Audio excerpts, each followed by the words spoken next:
Good morning. I will shortly be seeing His Majesty the King to offer my resignation as Prime Minister. To the country, I would like to say first and foremost, I am sorry. I have given this job my all, but you have sent a clear signal that the government of the United Kingdom must change, and yours is the only judgment that matters. I have heard your anger, your disappointment, and I take responsibility for this loss.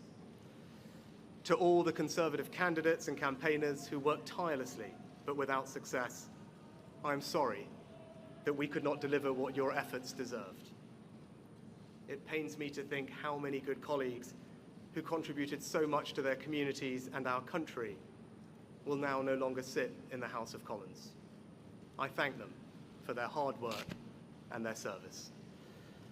Following this result, I will step down as party leader, not immediately, but once the formal arrangements for selecting my successor are in place.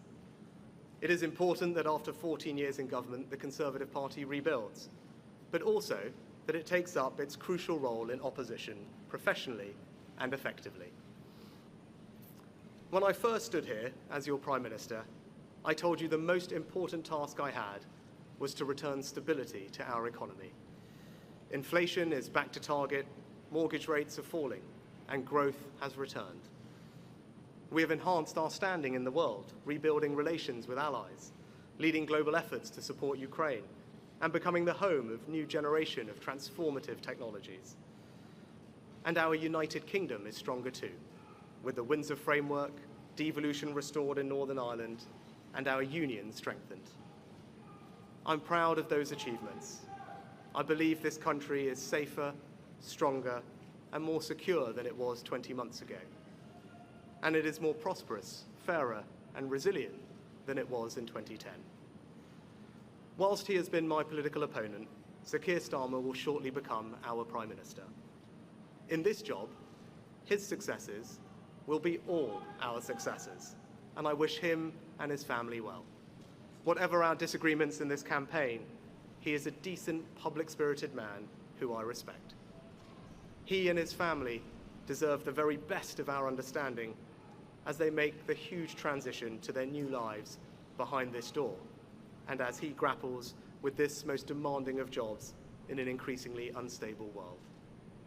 I'd like to thank my colleagues, my cabinet, the civil service, especially here in Downing Street, the team at Chequers, my staff, CCHQ, but most of all, I'd like to express my gratitude to my wife Akshata and our beautiful daughters.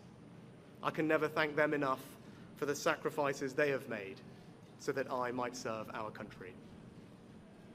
One of the most remarkable things about Britain is just how unremarkable it is that 2 generations after my grandparents came here with little, I could become Prime Minister, and that I could watch my 2 young daughters light Diwali candles on the steps in Downing Street. We must hold true to that idea of who we are, that vision of kindness, decency, and tolerance that has always been the British way. This is a difficult day, at the end of a number of difficult days. But I leave this job honoured to have been your Prime Minister.